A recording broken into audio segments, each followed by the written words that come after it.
दोस्तों इमेजिन कीजिए क्या हो जब आपके तन ढकने वाले कपड़े ही आपके सबसे बड़े दुश्मन बन जाए और लोगों को बहुत बेरहमी से मारने लगे। क्या एक जींस भी किसी की जान ले सकती है? ये तो आपने कभी सपने में भी नहीं सोचा होगा। तो दोस्तों चलिए क्यों ना आपके सवाल का जवाब हम मूवी में ढूंढे। मेरे बहादुर दर्शकों, कैसे हैं आप सभी? मूवी की शुरुआत होती है एक इंडियन लड़की को दिखाने से जो कॉटन फील्ड में कॉटन तोड़ रही होती है। साथ ही हम जान पाते हैं कि वो ये काम एक क्लोथिंग ब्रांड कैनेडियन कॉटन क्लोथर्स नाम की एक कंपनी के लिए करती है। सीन शिफ्ट होता है कनाडा के एक स्टोर को दिखाने से जहां बहुत से वर्कर्स काम कर रहे होते हैं और साथ ही दोस्तों आज स्टोर में काफी भीड़ भी होती है। अगले सीन में हम लिबी नाम की एक लड़की को देखते हैं जो यहाँ काम की तलाश में आई थी। श्रुति नाम के एक एम्प्लॉय उसे मैनेजर क्रैग से मिलवाती है जहाँ क्रैग लिबी को कहता है अगर वो चाहे तो आज और इवन अभी से ही ज्वाइन कर सकती है और साथ ही उसे एक फॉर्म फिल करने को देता है। लिबी तो ये सुनकर फुली नहीं समाती क्योंकि उसे तो काम की तलाश थी। दूसरी तरफ हम जीन्स के कलेक्शन में एक जीन्स को देखते हैं जो दोस्तों खुद से ही हिल रही थी। क्रैग के कहे मुताबिक लिबी लॉर्ड नाम के एक और एम्प्लॉय के पास जाती है जहां लॉर्ड उसे सब काम समझा देता है। साथ ही कहता है कि आज रात कंपनी के ऑनर यहां आने वाले हैं और वो चाहते हैं कि उनके सारे वर्कर्स उनकी ही ब्रांड के कपड़े पहने हुए दिखे। लिबी भी ये मान लेती है और उसी स्टोर से कपड़े खरीद कर पहन लेती है। दूसरी तरफ हम जेमा और हंटर नाम की दो लड़कियों को देखते हैं। जेमा को वो न्यू कलेक्शन वाली जींस काफी पसंद आती है।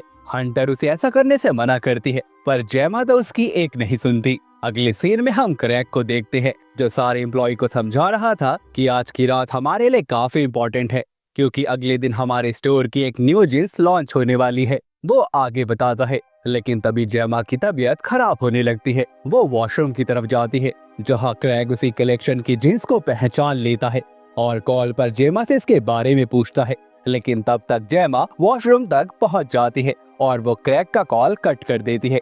जहां दोस्तों अब हम जेमा को देखते हैं जिसकी वो जींस काफी टाइट हो रही थी और उसे काफी पेन भी हो रहा था। वो उस जींस को निकालने की सोचती है लेकिन वो जींस तो जैसे उसकी बॉडी से चिपक ही गई थी और दोस्तों वो इतनी ज्यादा टाइट हो जाती है कि उसका खून बहने लगता है। जेमा दर्द से चिल्लाने लगती है और अगले ही पल दोस्तों वो मारी जाती है। बाथरूम में चारों तरफ ब्लड ही ब्लड हो जाता है और साथ ही साथ फर्श पर गिरा हुआ सारा खून पीने लगती है। दूसरी तरफ स्टोर में तब तक कंपनी का ऑनर हारोल्ड भी आ गया था जो सभी एम्प्लॉइज को बताता है हमारी न्यू जीन्स का कलेक्शन आने वाले टाइम में रिवॉल्यूशनरी बनने वाला है। दोस्तों हम जान पाते हैं कि वो वही जीन्स की बात कर रहा है जिसकी वजह से कुछ देर पहले जेमा की जान गई। वो आगे बताता है कि हमारी जीन्स को बनाने का फैब्रिक या कॉटन इंडिया से आता है और उनके लोगों ने उस इंडियन कॉटन से एक ऐसा एक्सपेरिमेंट खोज निकाला है जो वन साइज फिट्स ऑल होने का दावा करता है।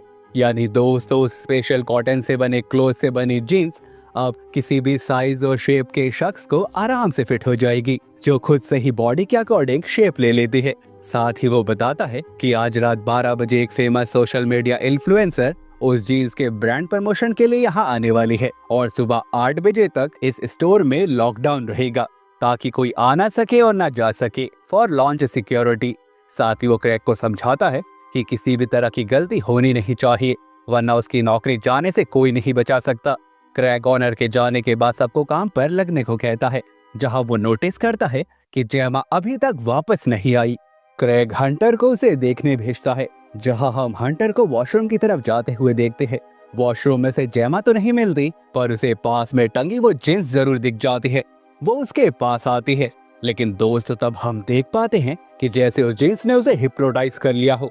वो उस जींस को जल्दी जल्दी पहनने लगती है जहां वो जींस उसके पैरों को कंट्रोल करने लगती है जिससे उसका बैलेंस बिगड़ता है और उसका सर पास में लगे एक हुक से लग जाता है और दोस्तों वो भी ऑन द स्पॉट मारी जाती है और वो जींस उसे भी मार के एक बॉक्स में छुप जाती है। बहुत देर हो जाने के बाद जब हंटर भी नहीं आती तो क्रैग परेशान होकर लिबी को उन दोनों को देखने को भेजता है जहां लिबी को भी वो दोनों वॉशरूम में नहीं मिलती।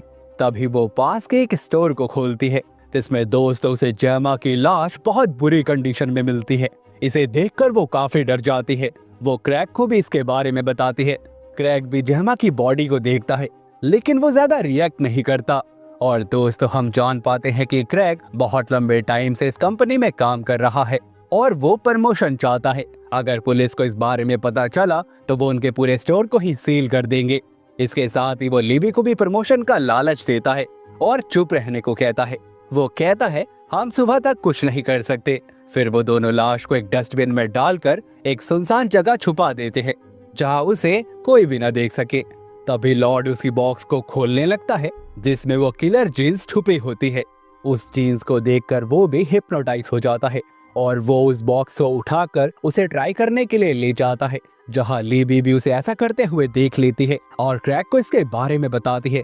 दूसरी तरफ हिप्नोटाइज लॉर्ड जैसे ही उस जीन्स की चेन को खोलने लगता है, दोस्तों वो तो उसका अंगूठा ही काट देती है, जिससे बहुत खून बहने लगता है। और साथ ही वो जीन्स उसके हाथों में लिपटकर उसके दोनों हाथों को भी काट के अलग कर देती है और बाद में बड़ी बेरहमी से उसका गला भी काट देती है, जिससे दोस्तों लॉर्ड भी मारा जाता है और वो जीन्स उसका खून पीने लगती है। दूसरी तरफ क्रैक उसे ढूंढने के लिए जाता है, जहां उसे बीच रास्ते में एक बॉक्स दिखता है जिसमें दोस्तों लॉर्ड के बचे हुए बॉडी पार्ट्स थे। तभी वहां लिबी आ जाती है और क्रैक के मना करने के बाद भी उस बॉक्स में लॉर्ड की बॉडी को देख लेती है। वो क्रैक से पुलिस को इन्फॉर्म करने के लिए कहती है, जहां दोस्तों क्रैक उसके साथ धोखा करता है और उसके पीछे मुड़ते ही उसके सिर पर किसी चीज से वार करता है, जिससे लिबी बेहोश हो जाती है। तभी 12 बज जाते हैं और वो सोशल मीडिया इन्फ्लुएंसर भी वहां आ जाती है और जहां वो जीन्स का डिजाइन देखकर तो जैसे पागल हो जाती है। हम जान पाते हैं कि ये सब भी उसी जीन्स का किया धरा है। वो क्रैक को इस जीन्स का एक सेट लाने को कहती है और उसके बाद वो इस जीन्स का प्रमोशन करने लगती है, लेकिन तभी उसके पीछे टंगी वो जीन्स उसके गले के चारों तरफ लिपटने लगती है और दोस्तों उसका दम घोंटकर उसे सबके सामने जान से मार देती है, जहां सभी को बस ये एक प्रैंक लगता है। तभी वो जीन्स जैसे 2 पैरों पर खड़ी हो जाती है और बाकी लोगों पर हमला कर देती है। थोड़ी देर बाद क्रैक वहां आता है और जीन्स को खून पीता हुआ देख लेता है और डर कर खुद को एक रूम में बंद कर लेता है, जहां पहले से ही ऑनर की वाइफ होती है। वो उससे इस बदतमीजी का कारण पूछती है, जहां वो उसे सब बता देता है, लेकिन वो लेडी उसकी बात बिल्कुल नहीं मानती और रूम से बाहर निकल जाती है। क्रैक सीसीटीवी कैमरा में देखता है कि उसे भी उस किलर जीन्स ने अपना शिकार बना लिया है। अगले सीन में हम श्रुति को देखते हैं, जिसके ठीक पीछे वही जीन्स थी। वो जीन्स उस पर अटैक कर रही वाली थी, लेकिन तभी श्रुति एक इंडियन सॉन्ग को गाने लगती है, जिससे पीछे खड़ी जीन्स डांस करने लगती है। यानी कि दोस्तों वो इंडियन सॉन्ग को जानती और पहचानती है। वो श्रुति को कुछ भी नुकसान नहीं पहुंचाती और उसे वहां से जाने देती है। दूसरी तरफ हम लिबी को देखते हैं, जिसे उसी सोशल मीडिया इन्फ्लुएंसर का कैमरा मिलता है, जिससे वो सारा माजरा समझ जाती है। और दूसरी तरफ हम उस जीन्स को देखते हैं जो एक मैनिक्विन को अपना होस्ट बना लेती है और माथे पर खून से एक बिंदी बना लेती है। लेकिन क्यों दोस्तों, वो हम आगे जानेंगे। अब लिबी उस रिकॉर्डिंग को श्रुति को दिखाती है, जहां उसे भी सब समझ आ जाता है। तभी लिबी और रिकॉर्डिंग्स को चेक करने लगती है, जहां उसे श्रुति वाली वीडियो रिकॉर्डिंग भी मिल जाती है और वो इसे क्रैक को भी दिखाते हैं। तभी वो देखते हैं कि वो डमी उनके रूम के ही बाहर है। तब श्रुति बताती है कि शायद ये कोई इंडियन घोस्ट है, क्योंकि उसके माथे पर बिंदी है। तभी श्रुति माइक के थ्रू एक इंडियन सॉन्ग को प्ले कर देती है, जिससे वो डमी एक बार फिर से डांस करने लगती है। तब तो दोनों का डाउट क्लियर हो जाता है। श्रुति उससे हिंदी में बात करती है, जहां वो डमी एक कटे हुए हाथ से दीवार पर लिखने लगती है और हम मूवी के स्टार्टिंग का सीन देखते हैं, जहां दोस्तों हम जान पाते हैं कि उस इंडियन लड़की का नाम कीरत था और जब वो 13 साल की थी तब वो कॉटन को एक मशीन में डाल रही थी। तभी उसका दुपट्टा उसमें फंस गया, जिससे वो मशीन में जा गिरी और बहुत बुरी मौत मारी गई। लिबी क्रैक पर गुस्सा करती है कि इतनी छोटी उम्र के बच्चे को काम पर रखने की क्या जरूरत थी। कीरत आगे बताती है कि उसे इंसाफ चाहिए, नहीं तो वो ऐसे ही इस कंपनी से जुड़े हुए लोगों को जान से मारती रहेगी। जिस पर श्रुति और लिबी उसकी कहानी को लोगों के सामने लाने की बात करते हैं और कैमरे से शूट करने के लिए बाहर आते हैं, लेकिन तभी क्रैक उस पर स्प्रे कर देता है, जिससे वो जीन्स वहां से भाग जाती है। तभी लाइट भी चली जाती है और क्रैक वहां से भाग जाता है। श्रुति और लिबी उस जीन्स के निशान को फॉलो करते हुए एक जगह पहुंचते हैं, जहां दोस्त बहुत सी जीन्स वहां पड़ी डेड बॉडीज को खा रही थी। इसे देखकर तो वो दोनों बहुत ज्यादा डर जाती है, लेकिन तभी वहां क्रैक आकर दरवाजा बंद कर देता है और बदले में उनसे वो फुटेजेस मांगता है। दोस्तों, वो तो प्रमोशन के लालच में इतना अंधा हो गया था कि उसे सही और गलत का फर्क ही नहीं दिखता। श्रुति और लीबी उसे वो देने से मना कर देती है। तभी क्रैग अंदर आ जाता है, जिसे देखकर दोनों अलग अलग डायरेक्शन में भागती है, जहां श्रुति उसके सामने आ जाती है और कैमरे को एक तरफ फेंक देती है। लेकिन अब दोस्तों, उस फुटेजेस के साथ क्रैग को श्रुति की जान भी चाहिए थी, जिसके बाद वह श्रुति को एक चाकू से स्टैब करके उसे जान से मार देता है। लेकिन देखने पर क्रैग को तो उसमें एसडी कार्ड ही नहीं मिलता। लीबी भी ये सब देख लेती है और अब वो वहां से भागने लगती है, लेकिन क्रैग उसे पकड़ लेता है और उससे वो एसडी कार्ड मांगता है। लेकिन जब वो उसे वो नहीं देती तो वो उसके गले को इतना जोर से दबाता है कि वो बेहोश हो जाते हैं। तभी वहां बहुत सी जिन्स आ जाती है, जिसे देखकर क्रैग बहुत डर जाता है। सारी जिन्स उसके ऊपर चढ़ जाती है और दोस्तों, उसकी बॉडी से उसका सारा मांस ही खा लेती है। बचता है तो बस उसका कंकाल। लेकिन वो जिन्स लीबी को कुछ नहीं करती। लीबी को जब होश आता है तो वो एक जगह किरत वाली जिन्स को देखती है और सब कुछ बंद करने को कहती है, लेकिन किरत इसके लिए मना कर देती है। तब ही 8 बज जाते हैं, यानी दोस्तों कस्टमर्स के आने का टाइम हो जाता है और हम स्टोर के बाहर बहुत से कस्टमर्स को देखते हैं। तभी स्टोर के डोर्स भी ऑटोमेटिक खुलने लगते हैं।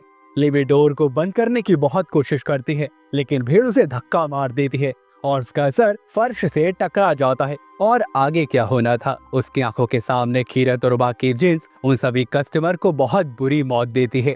और दोस्तों, मूवी के एंड में लीबी भी मारी जाती है। हम उसके हाथ में उस मेमोरी कार्ड को देखते हैं और दोस्तों, ये दिखाने से हमारी ये मूवी होती है खत्म। दोस्तों, मूवी का मोटिव डीप और थॉट प्रोवोकिंग है, जो डार्क ह्यूमर और हॉरर का यूज करके ऑडियंस तक एक इम्पोर्टेंट मैसेज पहुंचाता है। मूवी फास्ट फैशन इंडस्ट्री के डार्क सीक्रेट्स को एक्सपोज करती है, जिसमें अनएथिकल प्रैक्टिसेस जैसे चीप लेबर, चाइल्ड लेबर और एक्सप्लॉयटेशन होती है। कॉर्पोरेशन प्रॉफिट्स के लिए लोगों और एनवायरनमेंट का शोषण करते हैं। ये मूवी इस बात पर रोशनी डालती है कि कैसे हम बिना सोचे समझे फैशनेबल कपड़े खरीदते हैं, बिना ये समझे कि उसका प्रोडक्शन कितनी सफरिंग और एक्सप्लॉयटेशन के थ्रू हुआ है। मूवी में हॉन्टेड जीन्स एक तरह से जस्टिस दिखाती है, जो लोगों की ग्रेड के अगेंस्ट रिवॉल्ट करती है। मूवी के थ्रू एक छोटी सी आत्मा का स्ट्रगल ह्यूमैनिटी को याद दिलाता है कि कपड़ों के पीछे सिर्फ प्रॉफिट नहीं, इंसानी इमोशंस और मेहनत भी होती है। इसलिए दोस्तों, थिंक बिफोर यू बाय और corporates need to be held accountable, इसका कोर एसेंस है। आई होप दोस्तों, आपको आज की मूवी का एक्सप्लेनेशन अच्छा लगा होगा। अगर हाँ, तो वीडियो को लाइक करना मत भूलना, क्योंकि आपका बस एक लाइक हमें बहुत मोटिवेट करता है। चैनल पर भूले भटके आ गए हो तो सब्सक्राइब भी कर लेना, ताकि मुझे मोटिवेशन और आपको नोटिफिकेशन मिल सके।